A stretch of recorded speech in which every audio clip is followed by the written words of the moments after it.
SPD, yang terhormat Dewan Guru SD 4 Kota Alam.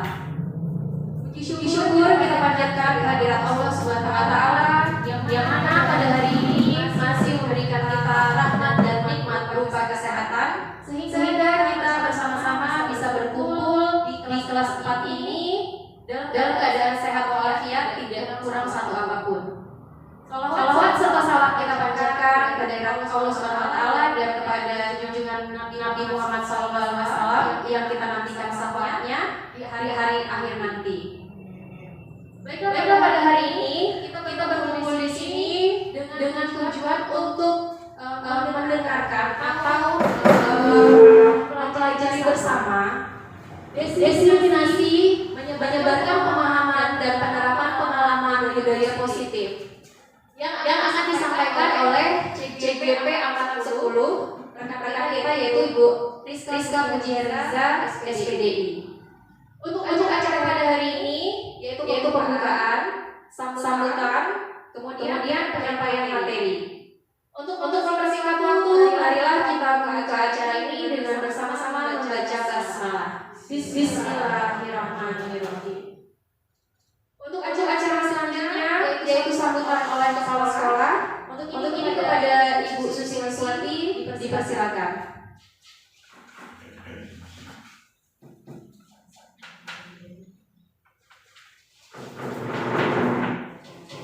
Terima kasih kepada pembawa acara yang sudah memberikan kepada saya.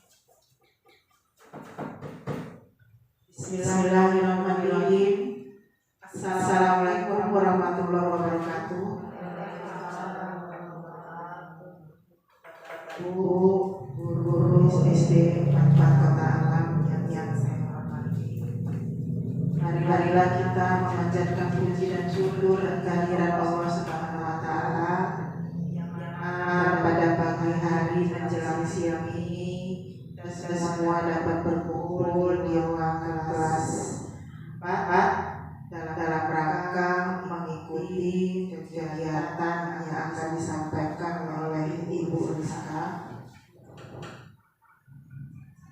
Kemudian kita bersyukur kehadiran Allah Subhanahu wa Ta'ala yang mana kita diberikannya kesehatan sehingga kita semua dapat hadir di sini. Salawat dan salam kita sanjungkan kepada Nabi besar Muhammad Sallallahu Alaihi Wasallam yang kita nantikan syafaatnya nanti di akhir zaman. Amin. Ya Rabbal Alamin.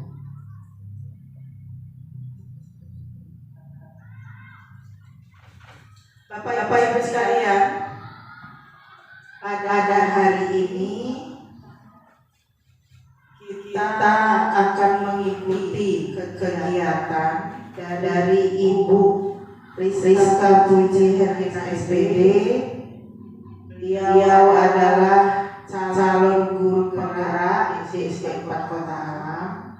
Marilah bersama-sama hari ini kita mengikuti kegiatan yang akan disampaikan oleh Ibu Rizka.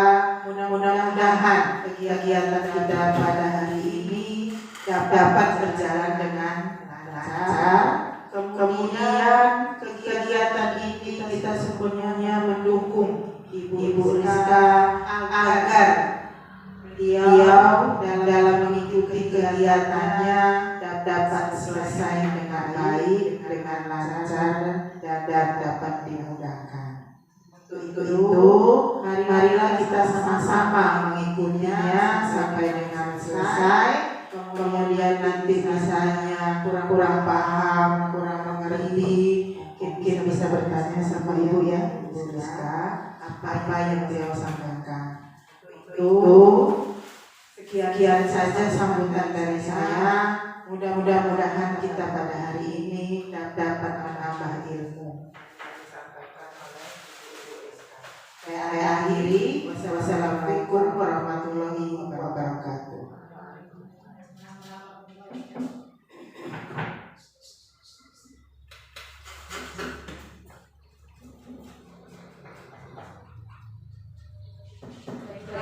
Terima kasih untuk Ibu Kepala Sekolah atas sambutannya.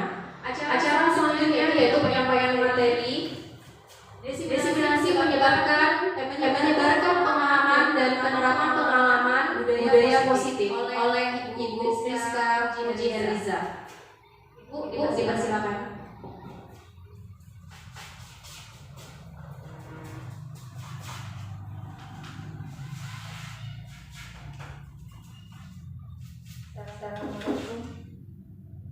Assalamualaikum warahmatullahi wabarakatuh.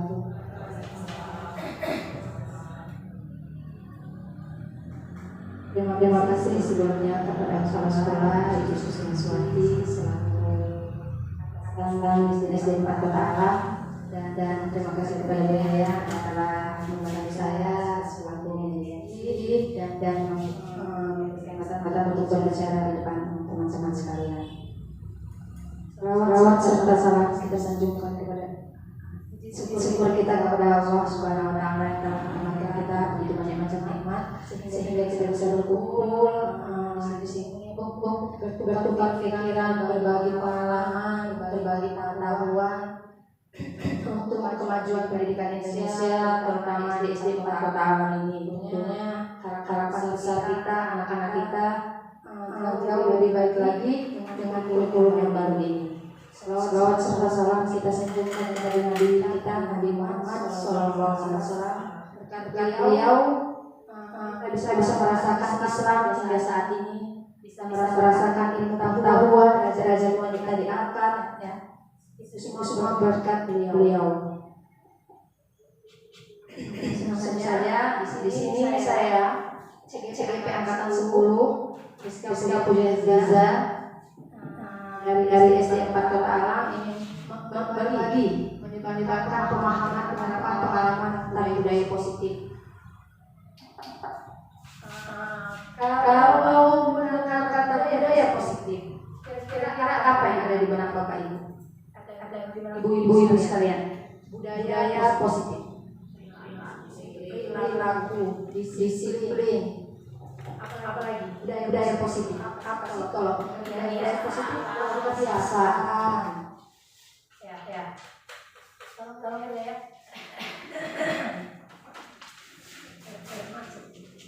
Ya, apa itu budaya positif? Bagaimana agar budaya positif dapat terwujud di sekolah hari itu utamanya?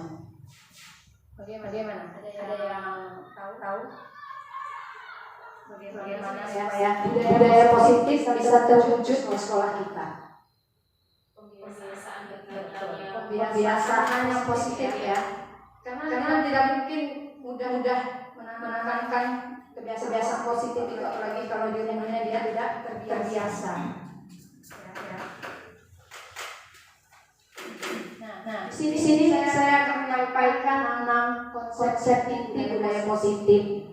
Apa saja ini yang saya telah pelajari selama saya mengikuti kurang lebih 2 bulan dari awal sampai saat ini mengikuti pendidikan bergerak ini. Di sini ada 6. Satu, disiplin positif.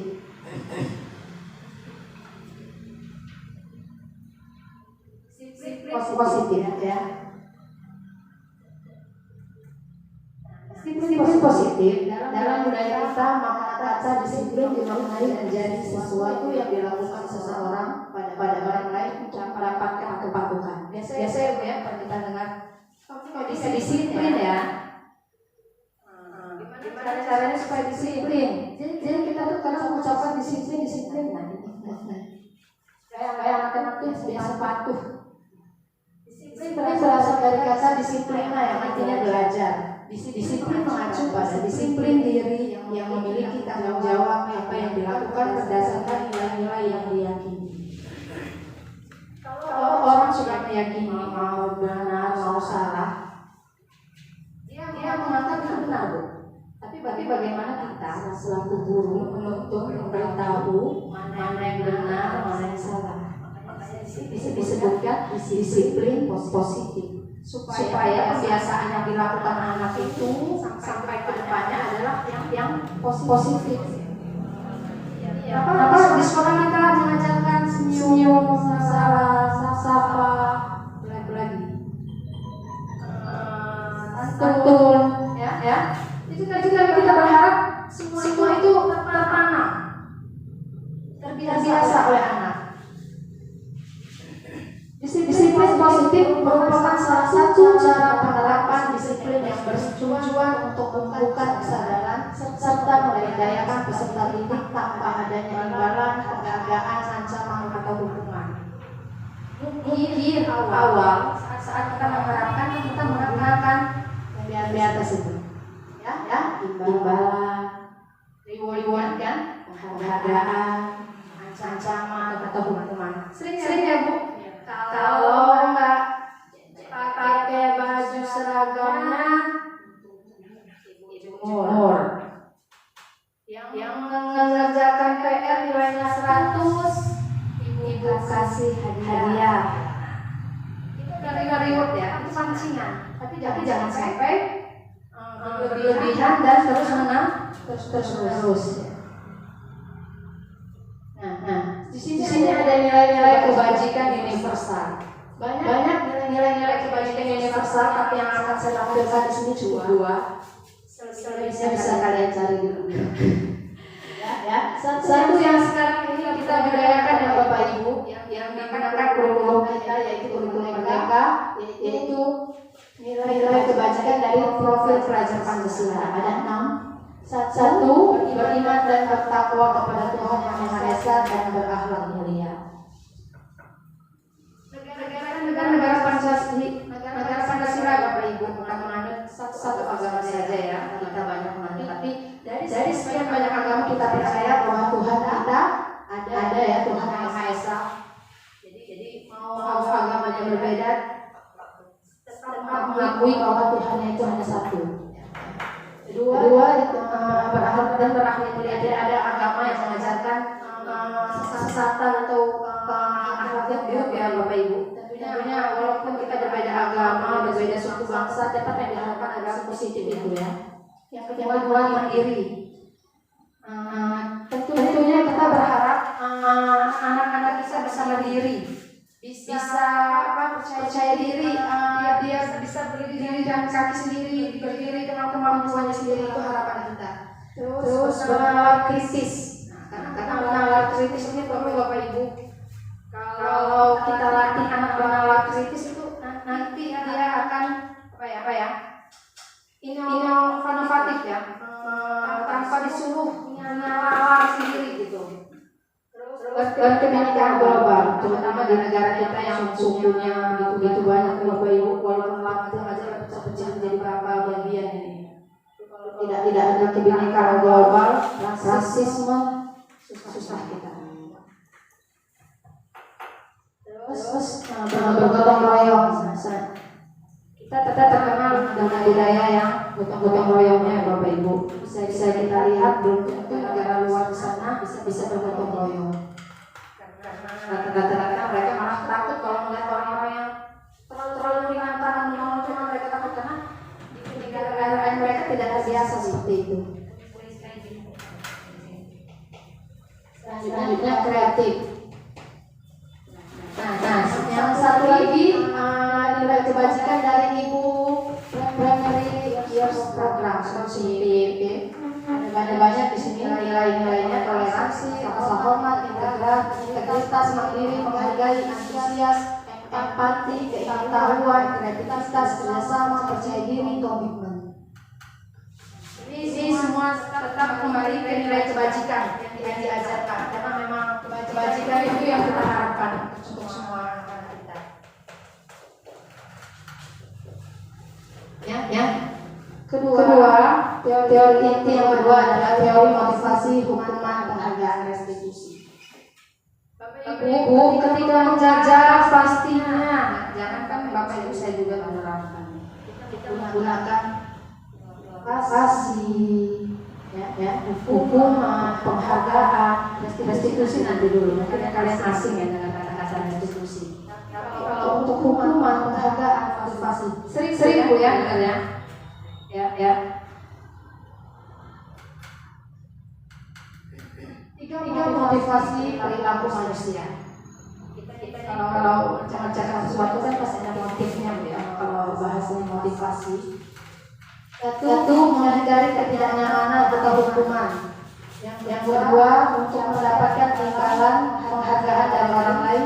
Yang ketiga, untuk menjadi orang yang mereka inginkan dan menghargai diri sendiri dengan nilai yang mereka percaya. Bisa kita lihat di sini, satu, untuk menghindari ketidaknyamanan. Kalau kita mengerjakan sesuatu sudah diancam hukuman, dengan terpaksa pasti kita akan melakukannya ya Bapak Ibu. Karena memang terpaksa, karena ada unsur menghindari ketidaknyamanan atau hukuman. Jangankan anak kita sudah sebagai guru aja, kalau sudah ke sekolah sudah ngomong ada ancaman, agak berpikir Bapak Ibu kalau nggak melaksanakan tugas ini. Yang kedua, kita motivasinya biasanya adalah mendapatkan imbalan dan penghargaan. Mau melakukan segala sesuatu, nanti dapat ini, nanti dapat ini. Contohnya lagi, gak usah jauh, seperti yang kita kuliah, mau dapat ijazah. Ijazahnya itu apa Bapak Ibu? Untuk kerja. Kemarin kita kuliah itu untuk kerja. Anak juga sekolah untuk melanjutkan jenjang selanjutnya. Salah satu penghargaan yang kita raih. Termasuk yang kita kalau kita belajar dengan dia nilainya besar, itu kita mengharapkan itu nilai kan dinilai untuk diperhitungkan. Yang ketiga, untuk menjadi orang yang mereka ingatkan dan menghargai diri sendiri dengan nilai yang mereka percaya. Contohnya khusus masak. Kira-kira kita mau, saya pengen bisa masak, dia khusus masak supaya apa? Saya bisa karena menghargai diri dia untuk memberikan nilai pada saya jadi chef. Di sini ada tugas. Nanti saya mau bertanya sama ibu-ibu sekalian. Kira-kira ini hukuman atau konsekuensi? Sama tapi berbeda, ya. Kita sering melakukan kepada anak, tapi kita nggak tahu nih hukuman atau konsekuensi. Satu, mencatat 100 kali dalam buku kalimat saya tidak akan terlambat lagi karena terlambat ke sekolah. Kira-kira ini konsekuen atau hukuman? Hukuman ya. Ini rata-rata tadi ada ngomong konsekuen Bu Yuli, ragu. Jadi ragu konsekuen atau hukuman ya, simpan dulu nanti. Yang kedua, lari mengelilingi lapangan basket 2 kali karena terlambat hadir di sekolah. Hukuman atau konsekuen? Sama, hukuman. Yang ketiga, murid diminta untuk push up 15 kali karena tidak menggunakan masker ke sekolah. Hukuman atau konsekuen? Sudah dijanjikan duluan kan? Konsekuen, ibu kepala sekolah berusia ya, ini dua, hukuman ya, sepakat ya. Selanjutnya menggantikan kertas tugas teman yang telah dicoret-coret. Jadi coret diganti. Konsekuensi. Sepakat. Oke. Selanjutnya membersihkan tumpahan air di meja tulis karena tersenggol pada saat belajar. Konsekuensi. Oke. Yang selanjutnya, berbeda pendapat ya. Selanjutnya, murid disuruh untuk mengenakan sepatu seharian di sekolah karena tidak mengenakan sepatu hitam. Ini bisa jadi sekolahnya yang apa ya? Boleh pakai sandal.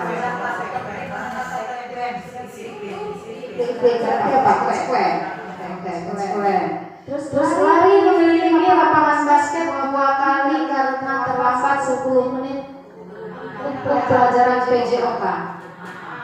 Hukuman. Jawaban berbeda?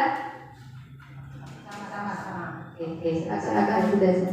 Nah, kita bahas ya. Satu, mencatat 100 kali di dalam bentuk kalimat saya tidak akan terlambat lagi karena terlambat ke sekolah adalah hukumannya Bapak Ibu. Karena sudah tidak sesuai ya Bu. Karena dia kan telat. berapa menit suruh nulis. Iya, hukuman. Nah, yang kedua, lari mengelilingi lapangan basket 2 kali karena terlambat hadir di sekolah. Hukuman sama. Yang ketiga, murid diminta untuk push up 15 kali karena tidak menggunakan masker ke sekolah. Hukuman. Menggantikan kertas tugas teman yang telah dicoret. Konsekuensi. Ya, kalian tahu ya, kita tanggung jawab. Ini membersihkan tumpahan air di meja tulis karena tersenggol pada saat belajar. Konsekuensi. Selanjutnya, murid disuruh untuk mengenakan sepatu seharian di sekolah karena tidak mengenakan sepatu hitam. Hukuman. Itu ada yang beda di bawah. Kenapa ini ya? Yang bawah ini beda dengan yang atas. Padahal soalnya hampir sama ya. Lari mengelilingi lapangan basket 2 kali karena terlambat 10 menit untuk pelajaran PJOK. Dia karena PJOK. Ini kan lari mengelilingi lapangan basket pelajaran olahraga. Karena dia terlambat, kawannya sudah pemanasan duluan, dia terlambat setelah. Menit yang tertinggal itu, semenit-menit yang tertinggal itu dikejar dengan mengelilingi lapangan. Bukan terbalik ya. Sesuai dengan kalau konsekuensi sesuai dengan kesalahannya. Dia bertanggung jawab melakukan apa yang telah dilakukan. Tapi kalau hukuman, dia tidak tahu maksudnya. Beda, sebenarnya dari kesalahan ya, melakukan kesalahan. Semuanya melakukan kesalahan, tapi beda latar belakangnya permasalahannya. Silakan Bu. Ya. Ini perbedaan hukuman dan konsekuen ya. Hukuman itu sesuatu yang menyakitkan dan harus terjadi. Kalau konsekuen sesuatu itu harus terjadi sama, tapi bedanya belum tentu menyakitkan. Kedua, membuat anak sakit fisik maupun hati jangka waktu yang lama. Biasanya tuh kayak dendam gitu ya, sakit hati gampang. Konsekuensi itu membuat anak merasa tidak nyaman dalam jangka waktu pendek. Dia tahu ya konsekuen. Terus hukuman itu anak membenci kedisiplinan. Anak kalau konsekuen anak menghargai disiplin. Kalau hukuman ada unsur paksaan mau nggak mau. Kalau konsekuen stimulus anggapan dia orang tahu dia berpikir kalau saya begini saya bakal begini. Ada efek jerah atau gitu ya. Kalau itu dipaksa mau nggak mau kamu salah sudah gitu. Kalau ini mendorong anak menyakiti diri sendiri. Kalau konsekuen mendorong anak agar mudah menyesuaikan diri. Dia jadi paham ya menyesuaikan diri. Konsep diri yang buruk kalau orang dihukum saya salah, saya ini nggak bisa gitu. Jadi yang gagal kita dihukum ya. Tapi kalau konsekuen konsep diri yang baik harus belajar tanggung jawab. Anak belajar untuk menyembunyikan kesalahan, berbohong. Ya, karena dia dari rumah. Anak belajar untuk mematuhi peraturan karena dia merasa tanggung jawab. Marah, merasa bersalah, dipermalukan, merasa tidak dihargai. Ya. Terus kehilangan kalau ini konsekuen, kehilangan hak buat tidak nyaman diasingkan untuk sementara. Jika hukuman dan konsekuensi membuat siswa tidak nyaman atas bagaimana cara menangani siswa yang melakukan tindakan salah. Sini ada 3, hukuman, konsekuensi, dan restitusi. Ya. Hukuman itu tadi kalau mau membedakan hukuman, konsekuensi, dan restitusi di sini. Kalau hukuman tidak terencana, tiba-tiba muridnya tidak tahu apa yang akan terjadi. Jadi tidak ada kalau terlambat, kita kesepakatan di kelas ibu. Kalau terlambat besok apa? itu konsekuen. Tapi kalau hukuman nggak tahu nih kalau mau dihukum apa. Ya, itu inovatif gurunya sendiri hukuman. Gurunya lagi baik, hukumannya ringan. Lagi semalam, lagi pusing, banyak beban, murid kena IPAS. Itu hukuman ya. Dia muridnya nggak tahu apa yang akan dia lakukan, apa yang akan dialami kalau dia melakukan kesalahan, ya. Dan melibatkan bersifat satu arah. Jadi peraturannya itu atau hukuman itu hanya murid, tidak berlaku untuk semua. Ya. Berupa fisik dan psikis tentunya. Dan konsekuensi terencana sesuai dengan aturan. Berarti sudah ada peraturannya, sudah ditetapkan.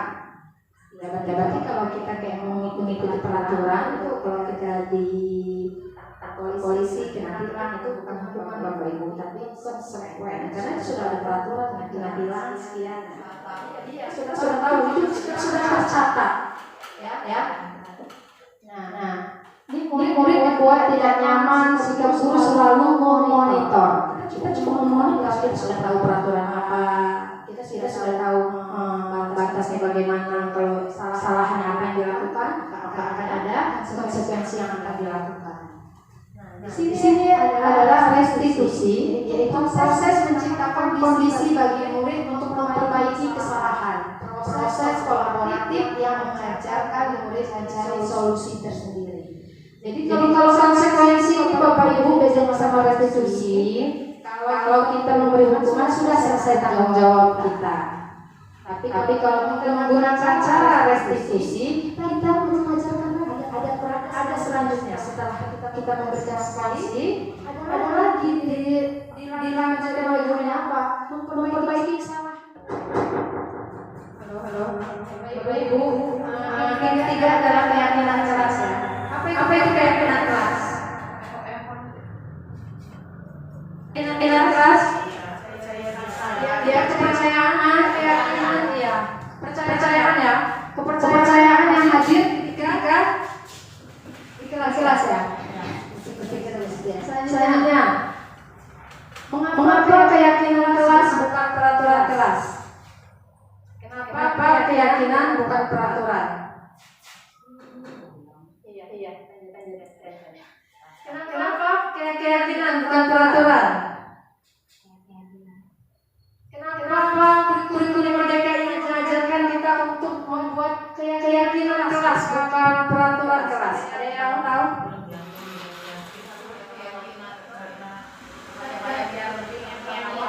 Iya. Supaya anak lebih bertanggung jawab. Menurut yang lain ada?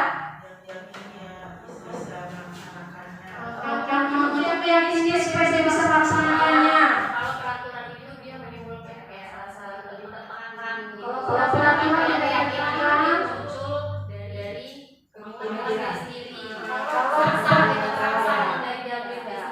Kalau kata biaya, kalau peraturan itu dia nanti anak merasa tertekan, tidak nyaman. Tapi kalau keyakinan itu karena muncul dari dia sendiri. Oke. Sudah pintar ya saya kata itu ya. Iya. Nah, kita lihat ya. Satu peraturan kelas. Peraturan biasanya terbit tanpa persetujuan pihak yang harus melaksanakan. Jadi kita kalau ada peraturan itu anak-anak nggak tahu mau kita buat, kita tempel. Jadi anak-anak nggak ada campur baurnya, nggak ada kaitannya. Dan keyakinan kelas adalah persetujuan yang dibuat bersama antara guru dan murid bersama berdasarkan nilai-nilai kebajikan yang selanjutnya akan diyakini bersama-sama. Jadi guru bersama murid atau warga kelas itu bersama-sama membuat keyakinan kelas yang diawali dengan peraturan-peraturan dulu yang diingatkan mengarahkan untuk mendapatkan keyakinan kelas itu. Bentuk keyakinan kelas satu bersifat abstrak. Abstrak transparan, dibuat tidak sembunyi-sembunyi, gurunya bukan buat di rumah, biasanya di sekolah bersama anak-anak. Kedua berupa pernyataan universal ini bukan hanya untuk anak peraturannya, tapi untuk gurunya juga. Yang ketiga dibuat dalam pernyataan positif, gunakan kata-kata yang positif ya. Keempat sedikit saja agar mudah diingat, jadi sedikit tapi melekat pada anak. Tidak perlu terlalu banyak berderet, hanya anak tidak akan menjalankan untuk apa juga kan. Sedikit tapi bermakna, itu yang perlu. Selanjutnya sesuai dengan kondisi sekolah kelas agar mudah diterapkan. Jadi kita tahu kondisi kelas kita bagaimana, anak kita bagaimana. Jadi kita buat bersama sesuai dengan kondisi anak. Kalau pelajaran yang menggunakan HP boleh bawa apa silakan. Gurunya yang mengatur. Jadi tidak ada peraturan dilarang membawa HP atau dilarang HP dinonaktifkan. Pembelajaran menggunakan HP misalnya, gurunya membolehkan. Tidak masalah, itu kan kayak kelas masing-masing, gurunya yang menetapkan bersama murid-muridnya. Guru kelas lain tidak bisa ikut campur karena punya tanggung jawab masing-masing.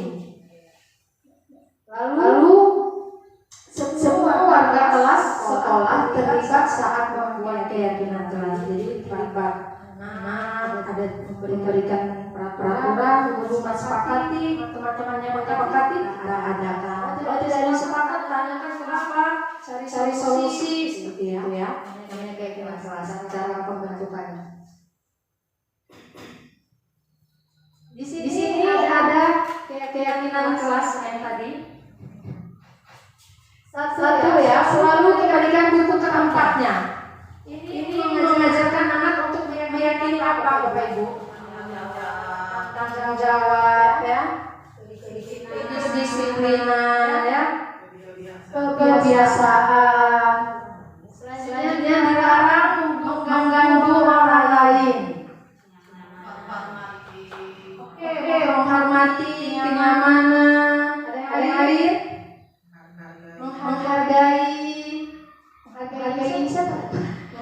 Menghargai teman-temannya ya. Terus dilarang melakukan kekerasan. Menghormati temannya itu termasuk. Dilarang menggunakan narkoba. Kesehatan, keselamatan, kenyamanan ya. Bergantian atau menunggu giliran. Disiplin, bersabar.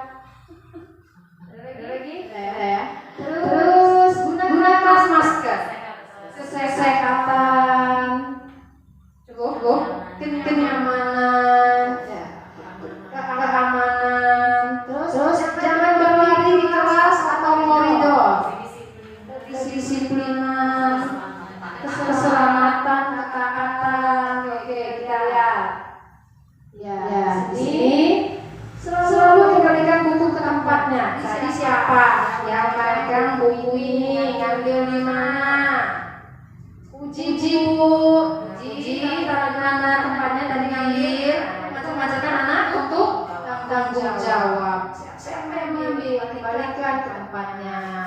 Siapa yang mengotori, silakan bersihkan. Itu mengajarkan tanggung jawab ya. Dilarang mengganggu orang lain. Ya, itu kembalikan untuk menghormati orang lain.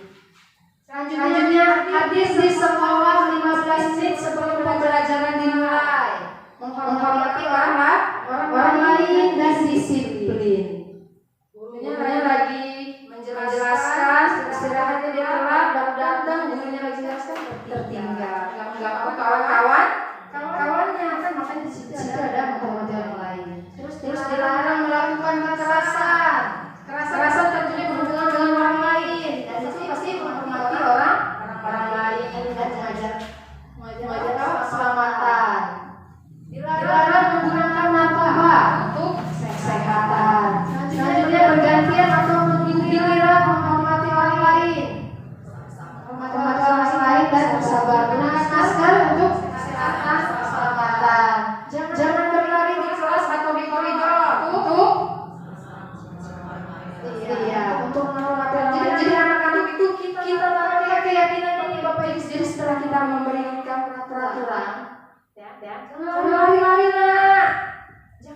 Maksudnya tuh tanamkan keyakinan itu. Gak yang lain dong, Nak.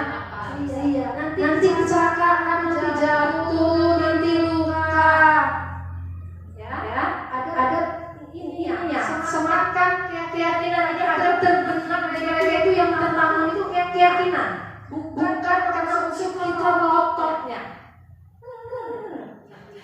Jangan karena unsur ancaman kitanya ya. Jadi mereka tuh tahu musuh mau melakukan ini, maka ada akibatnya yang mengganggu orang lain. Saya tidak disiplin pada diri saya. Itu tidak membuat saya selamat. Jadi yang tertanam di mereka itu adalah keyakinan ini. Kalau peraturan kita sudah tidak ada kejelasan, tidak boleh afeksi itu saja. Iya kan? Peraturan tidak boleh seperti ini. Tidak ada kejelasan lain. Seperti pemerintah bisa kita membuat aturan pakai helm. Situ tidak dijelaskan supaya kita selamat. Kita sadar pakai helm itu keselamatan. Terus setelah kita melihat belajar, ternyata pemerintah ini sengaja pakai helm ini. Seperti itu ya. Selanjutnya Bu Yuli. Nah, di sini ada contoh video pembuatan keyakinan kelas di kelas 5.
Ya itu tadi ya, pembuatan keyakinan kelas 5 dan berupa hasilnya. Selanjutnya yaitu yang keempat adalah konsep inti kebutuhan dasar manusia. Kita pernah belajar ya Bapak Ibu dulu waktu SD kita kebutuhan dasar manusia itu apa aja? Ada yang masih ingat Bu?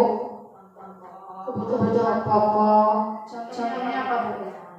Makanan, minuman, pakaian, sandang pangan ya. Terus selain kebutuhan pokok, sekunder itu berupa apa Bu?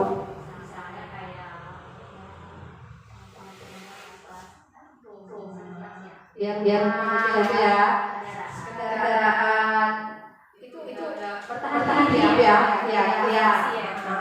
Selain itu ada lagi. Selain itu kan kita perlu yang lain.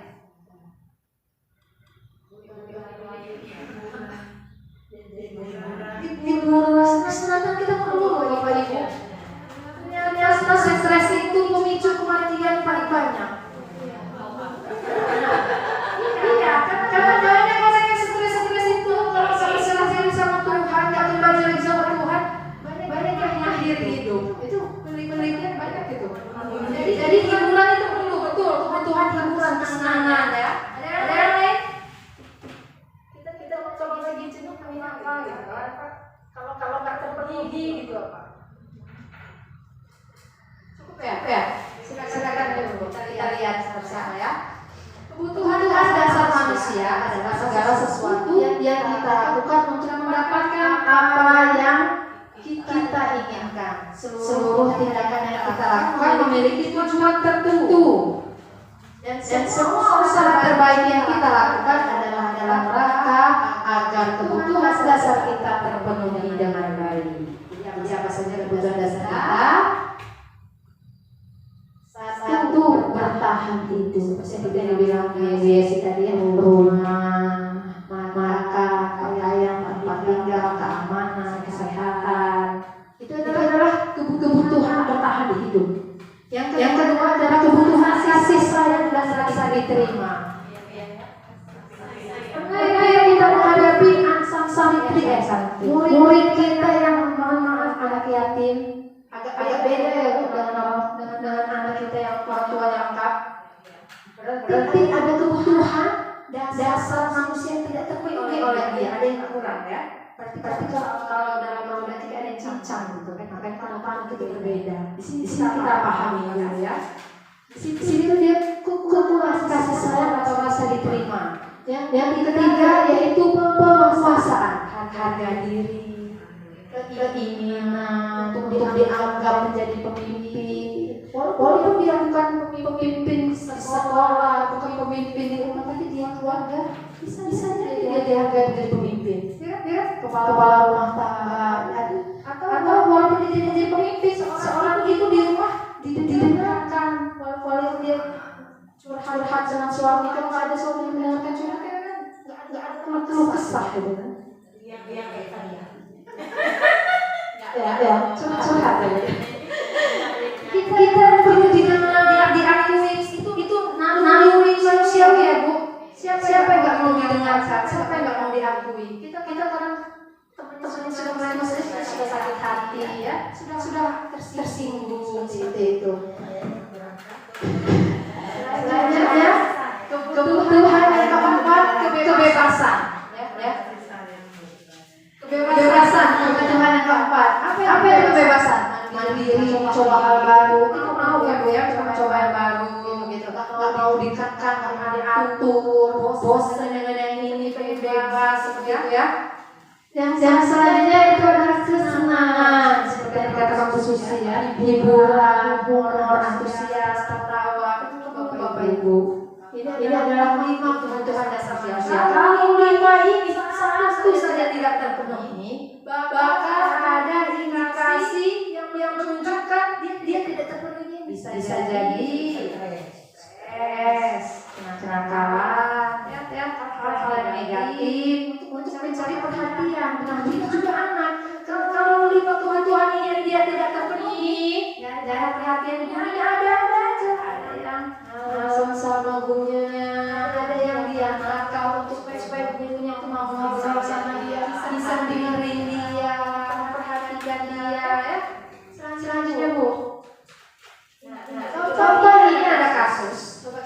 bersama kasus ini. Kira-kira Tuhan dasar apa yang tidak terpenuhi oleh Bimo?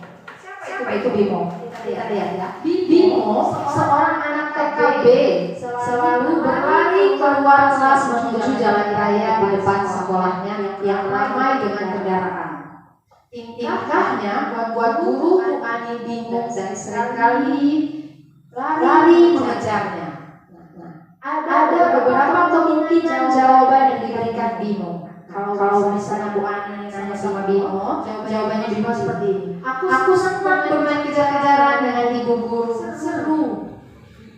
Kalau ditanya, Bimo kenapa sih lari-lari kejar-kejar Bimo seperti ini Bapak Ibu? Aku senang main kejar-kejaran dengan ibu guru, seru Bu. Kira-kira Bimo ini kebutuhan dasar apa ya?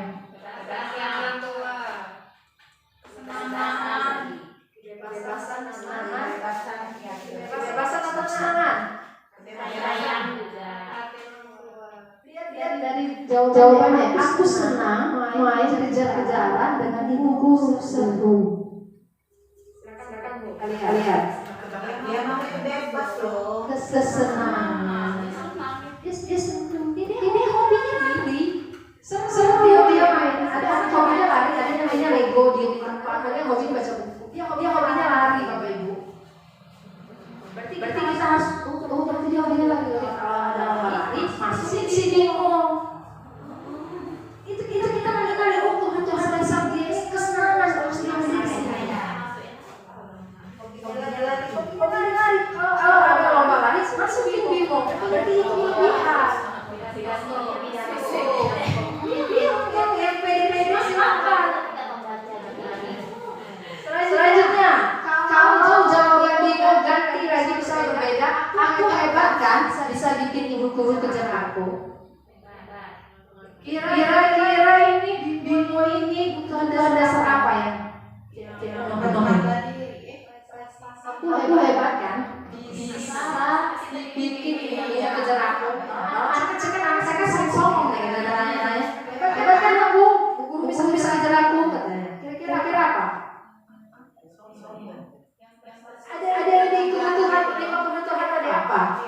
Yang gambarnya saya kasih tahu gambarnya genggaman tangan. Iya. Perasaan iya. Puasa coba betul apa saya? Penguasaan. Jadi dia merasa bisa hebat.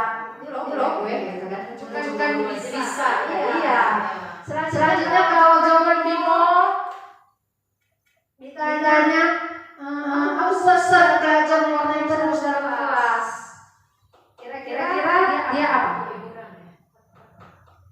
Hiburan. Ini ya tadi. Yang lain? Dari dasar tadi apa? Kebebasan, hiburan ya. Yang lain enggak? Kita lihat Yuli. Kebebasan. Nggak suka di kelas. Anak-anak ini berarti hobinya di alam. Ya, ayo pilih selanjutnya.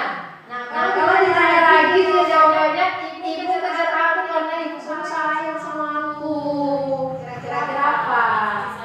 Kasih sayang dan perhatian. Dia sampai malam sama guru manja-manja mungkin di rumah kurang seperti itu.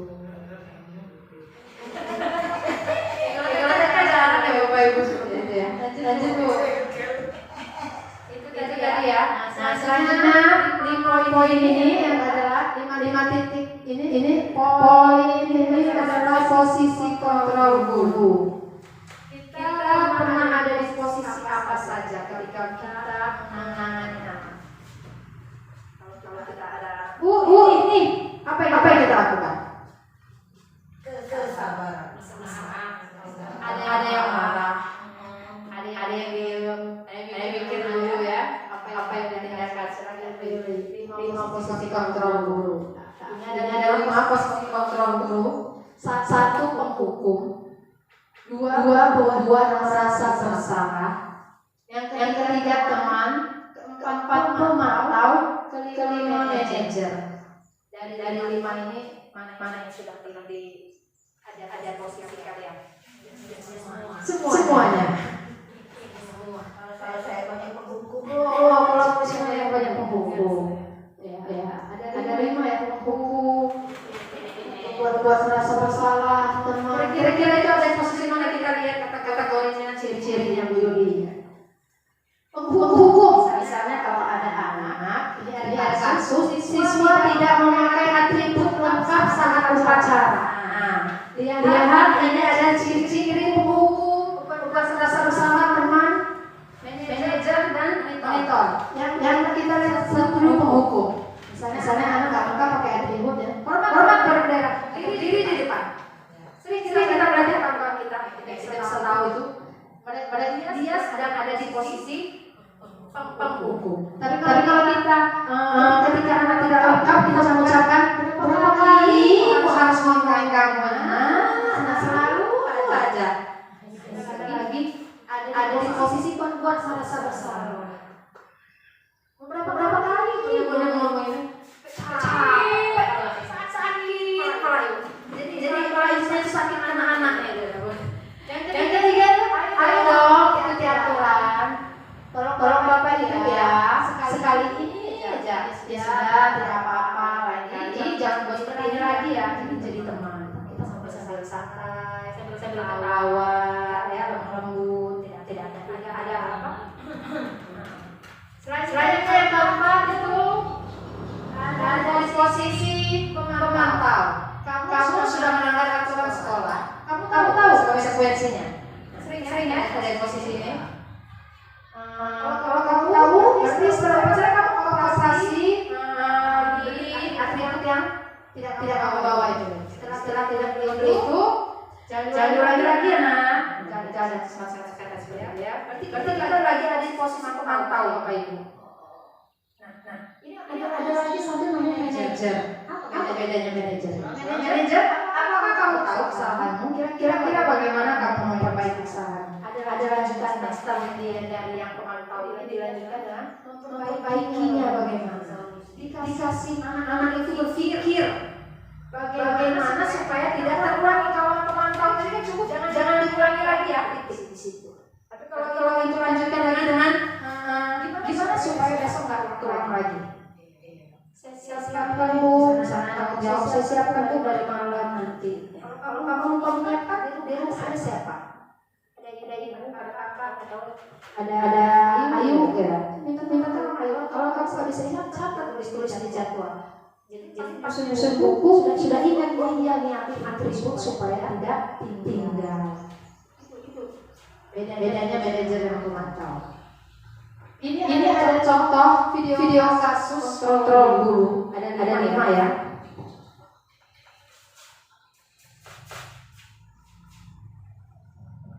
Tersebut, mari kita saksikan kasus kemarin yang terlambat hadir 20 menit di sekolah dan melihat bagaimana kelima posisi kontrol dalam menghadapi masalah tersebut.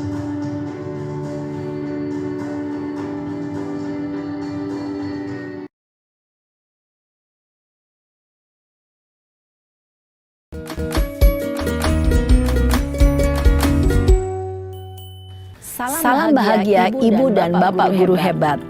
Untuk lebih memahami kelima posisi tersebut, mari kita saksikan kasus Naren yang terlambat hadir 20 menit di sekolah dan melihat bagaimana kelima posisi kontrol dalam menghadapi masalah tersebut.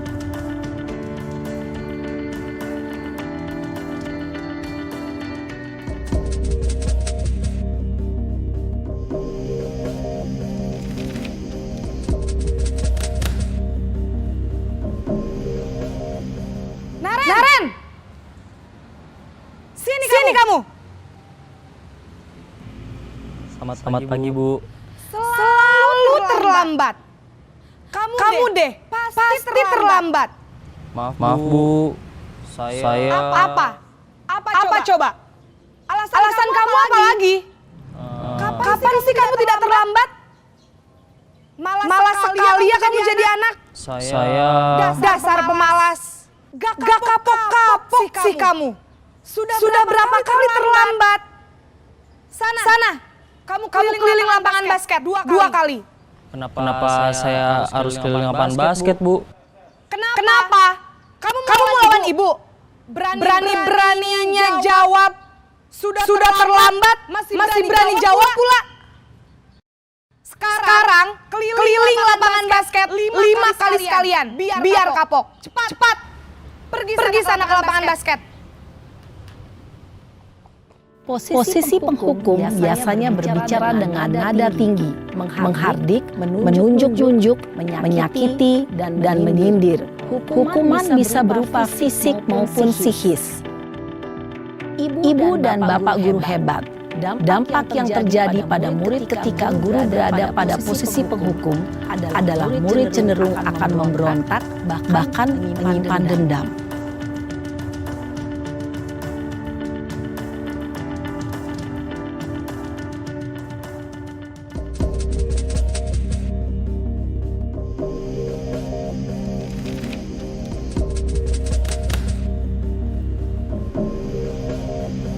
Naren!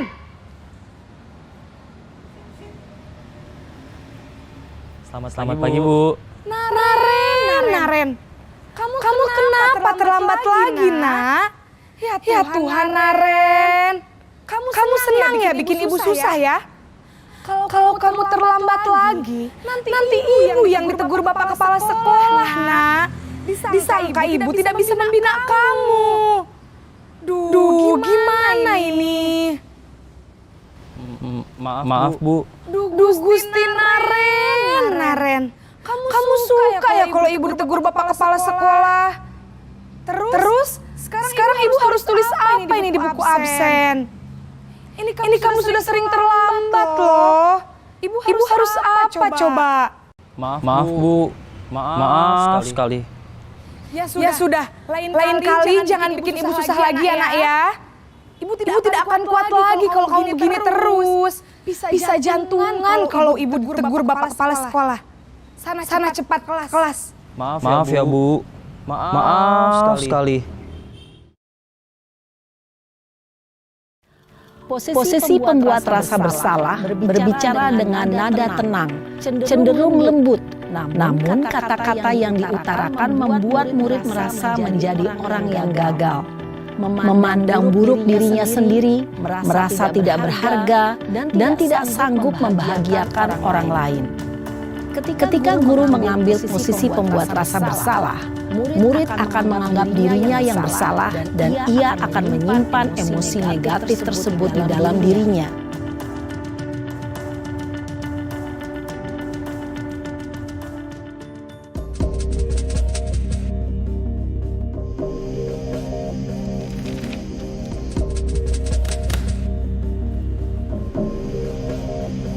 Naren!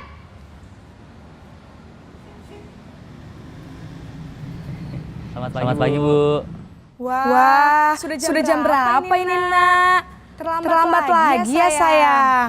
Iya, Bu. Habis ibu saya lupa membangunkan saya, Bu. Kamu malah menyalahkan ibu kamu. Kamu bukannya anak yang larinya paling kencang. Kok terlambat sih? Iya, Bu. Saya memang terlambat bangun tadi. Jadi biarpun saya lari kencang, tetap gak kekejar, Bu. Ya sudah sana. Nanti lain kali larinya lebih kenceng lagi ya. Biar gak terlambat lagi. Bikin seneng ibu. Demi ibu. Bisa kan? Bisa lah, Bu. Ya sudah sana masuk kelas. Ibu beresin urusan absen kamu. Kamu ini ada-ada saja. Dalam posisi teman, guru berbicara dengan nada suara ramah, akrab, cenderung bersenda gurau untuk menjaga suasana tetap santai. Murid akan merasa senang, aman, dan akrab dengan guru. Identitas yang tercipta adalah identitas sukses atau berhasil. Namun perlu diingat, karena ini masih dorongan eksternal, maka ada faktor ketergantungan dari murid kepada orang tertentu. Di sini guru absennya, sehingga di lain waktu murid bisa berperilaku baik, namun hanya kepada orang-orang tertentu saja.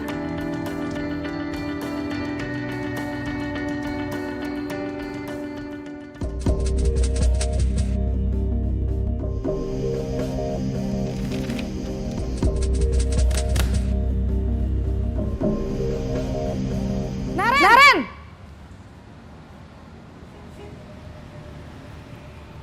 Selamat pagi, Bu. Naren, apa peraturan sekolah kita tentang jam berapa kita harus masuk sekolah, Nak?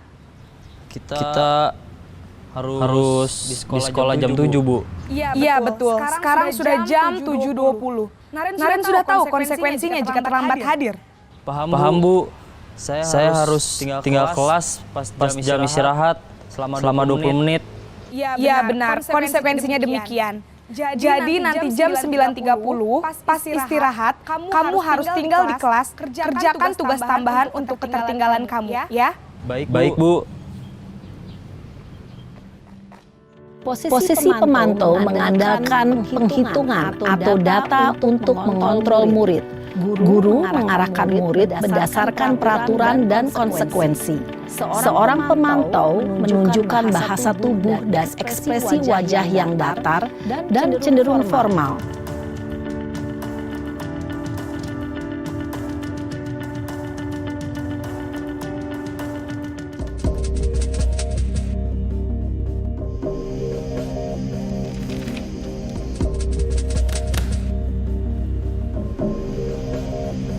Naren!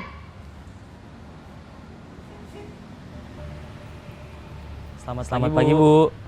Selamat pagi, Naren. Maaf, Bu. Saya terlambat. Iya, sekolah masuknya jam 7, sekarang sudah jam 7.20. Jadi sekarang bagaimana ini, Naren? Maaf, Bu. Saya lupa setel alarm saya semalam.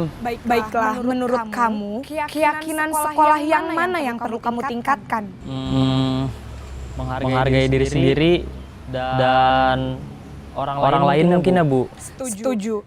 Jadi, apakah Naren meyakini prinsip saling menghormati tersebut? Iya, Bu. Saya meyakininya. Apakah Naren bersedia memperbaiki masalah keterlambatan ini? Bersedia, Bu. Bagaimana kamu akan perbaiki masalah keterlambatan ini? Saya akan coba untuk tidak lupa menyetel alarm saya, Bu. Baik. Kalau Naren lupa menyetel alarm di rumah, ada orang yang kira-kira bisa bantu mengingatkan tidak? Ada, Bu. Kakak saya, Kak Ema. Ada lagi selain Kak Ema? Selain Kak Ema, ada ibu saya. Baik. Jadi yang mengingatkan Naren adalah Kak Ema dan ibu kamu, ya? Kira-kira akan mulai setel alarm kapan nih, Naren? Setelah pulang sekolah akan segera saya lakukan. Baik.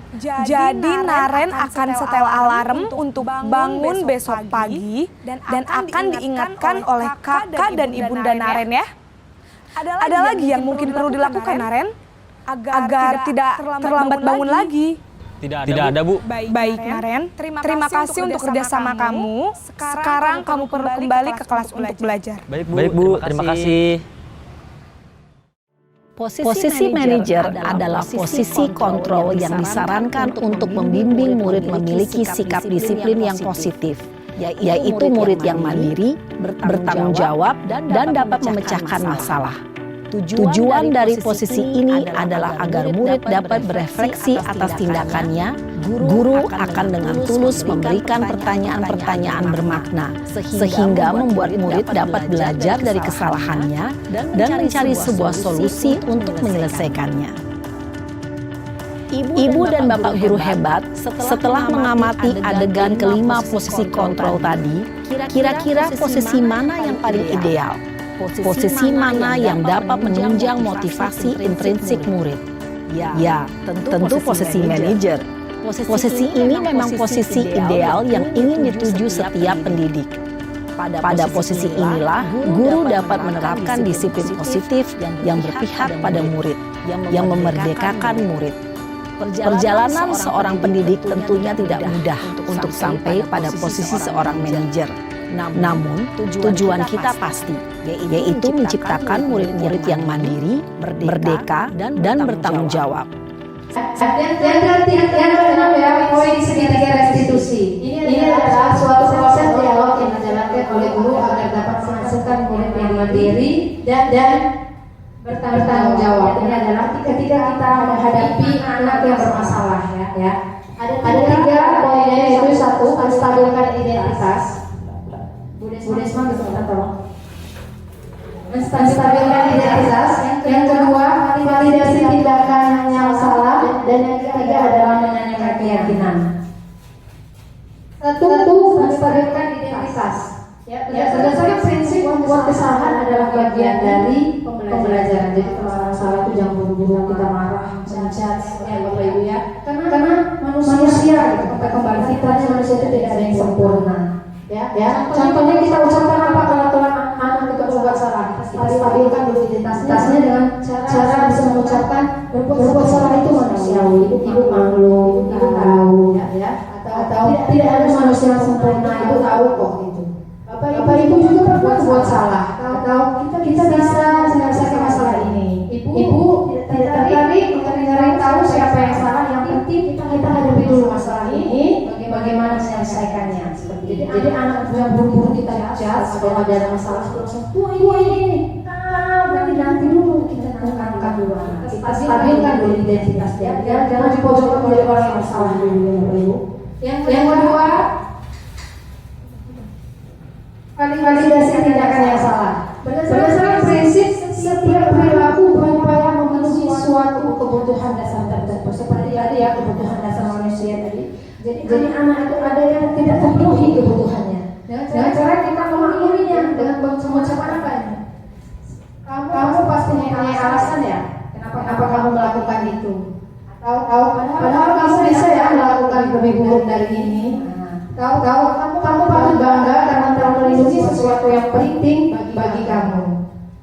Bisa juga kamu melakukannya karena mempertahankan sesuatu yang penting ya untuk kamu. Seperti itu ya. Yang ketiga adalah menanyakan keyakinan. Setelah kita posisi anak stabil, terus itu validasi tindakannya, selanjutnya kita adalah menanyakan keyakinannya untuk meluruskan ya, dia paham nggak ya ini salah atau tidak. Jadi kita meluruskan keyakinan, menanyakan keyakinan pada dirinya, yaitu jangan salah apa keyakinan kita. Kira-kira keyakinan apa yang sudah kamu langgar di kelas?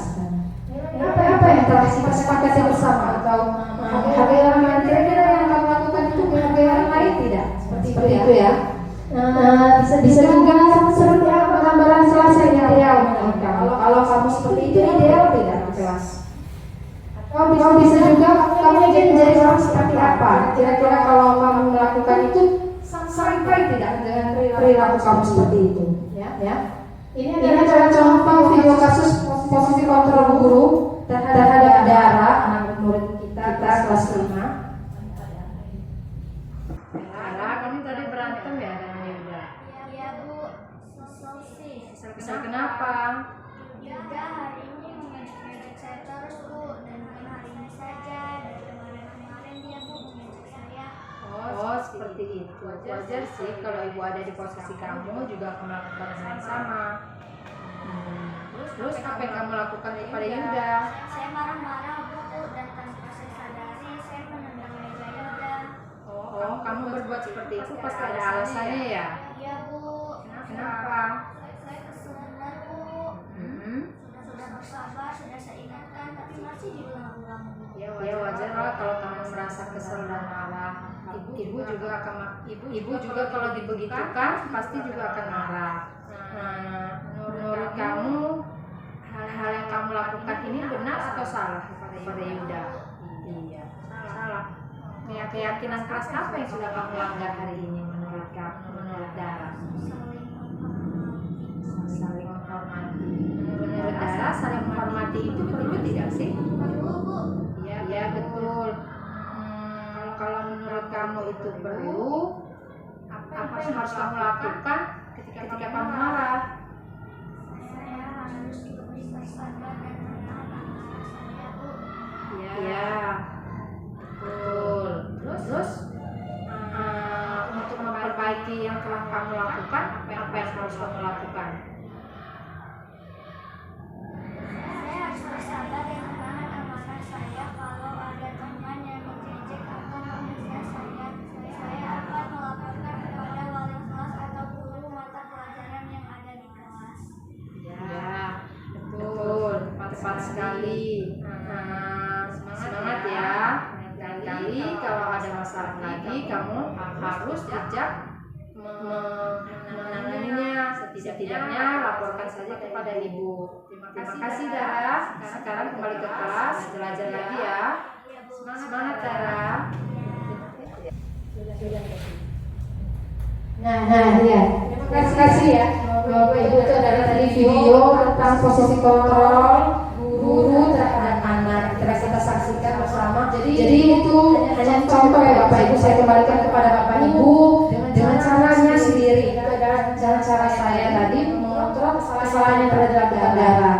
Bagaimana dia menyikapinya, bagaimana dia menyelesaikan masalahnya. Kita sebagai guru hanya menjadi menuntun ya. Ibarat kata seorang petani itu jadi petaninya, walau bibitnya bagus, kalau petaninya tidak memperhatikan tanamannya, tidak akan baik hasilnya. Nah begitu juga walaupun petaninya sudah baik, bibitnya tidak baik, kemungkinan untuk buah yang bagus itu juga kecil Bapak Ibu. Ya, jadi kita sebagai petani berusaha saja. Bagi guru kita berusaha saja mengarahkan anak, memberikan dia kewajiban dia bagaimana, menyelesaikan masalah dia bagaimana, kita arahkan. Selanjutnya kita serahkan, kita nggak usah stres-stres yang berubah itu. Yang penting kita sudah berusaha. Disiplin batas maksimal di kita. Ya. Nah, di sini ada refleksi apa yang mengubah paradigma saya yang saya dapatkan dari yang sudah kita pelajari tadi itu apa? Setelah kita pelajari, ternyata kontrol guru ada setia, ternyata penyelesaian masalah anak begini itu. Jadi setelah ibu bapak memahami paradigma ini, apa yang bapak ibu dapatkan? Ibu.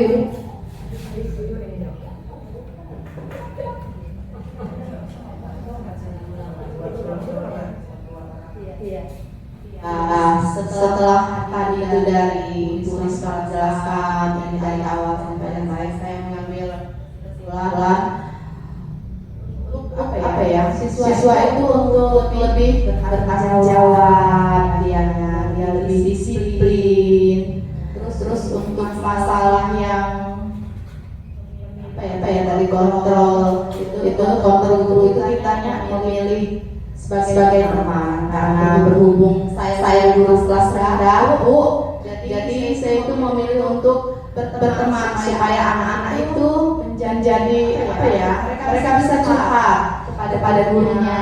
Kalau dia nggak bisa curhat dengan orang tuanya, dia bisa curhat sama gurunya dianggap sebagai teman gitu. Karena kita di sekolah ini juga kita jadi selaku guru, selaku pendidik, dan selaku menjadi orang tua mereka juga di sekolah ini.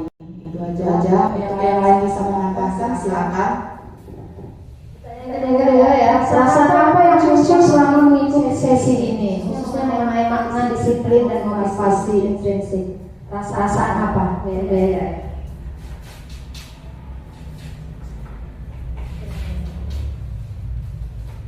Baik, terima kasih untuk kesempatannya Bu Rizka.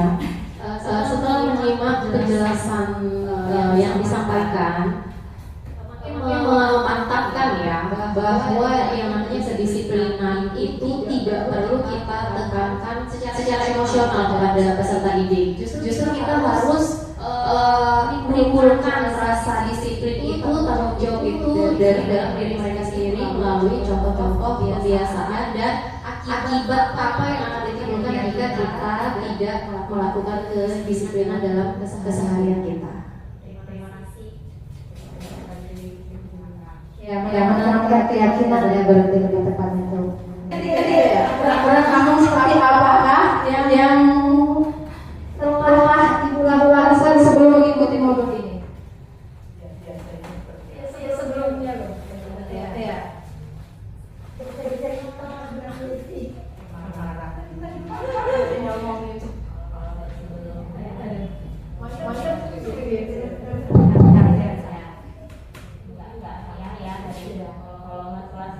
Tadi kan mungkin lebih kalau untuk kelas tinggi mungkin apa ya buat jadi kayaknya sebelum kalau memang sudah tidak bisa, kalau untuk kelas tinggi ya jalannya ya membuka kaki, hukumannya juga yang mungkin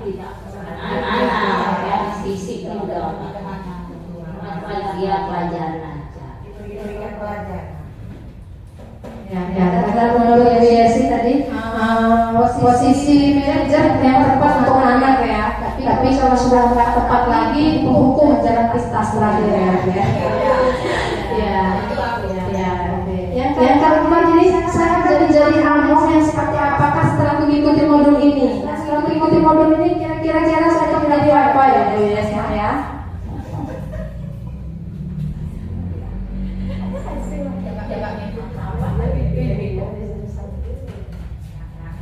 Sesi sama mengikuti modul ini, saya berusaha untuk menjadi yang bijak, sesuatu apa menanamkan keyakinan kepada mereka supaya membentuk keyakinan itu dan diri sendiri gitu.